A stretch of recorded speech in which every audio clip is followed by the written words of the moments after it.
জানো তো ছোটোবেলায় না স্কুল থেকে এসে যদি না ঘুমাতাম তাহলে সন্ধ্যেবেলায় আমি আর পড়তেই পারতাম না। তো একদিন কী হচ্ছে, স্কুল থেকে এসে আমি ঘুমাইনি। আর সেদিনকে সন্ধ্যেবেলায় মা যখন পড়াতে বসেছে তখন আমি শুধু ঢুলছি। তো তখন মা কী করেছিল জানো, মা আমার পিসির মেয়ে সেদিনকে বেড়াতে এসেছিলো, তার চটি দিয়ে আমাকে খুব মেরেছিল। তো তোমরা কি কেউ চটি দিয়ে মার খেয়েছো? প্লিজ কমেন্ট করে জানাও। আর আগের দিন তোমাদের যেই গল্পটা বলছিলাম সেটা তো পুরো বলাই হলো না।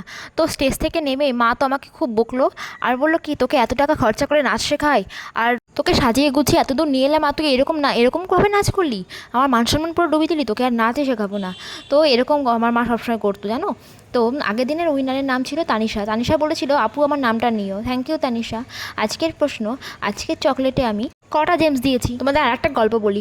আমাদের স্কুলের না একটা টিচার ছিল, সায়েন্সের টিচার, সে প্রচণ্ড রাগে ছিল। তো একদিনকে আমার বান্ধবী কী করেছে জানো, তার ঠিক আগের ক্লাসেই বোর্ডে ছবি আঁকছে, চক দিয়ে সুন্দর করে মনের খুশিতে ছবি আঁকছে। আর তারপরেই ছিল ম্যামের ক্লাস। তো ও দেখেইনি খেয়াল করে যে ম্যাম ক্লাসে ঢুকে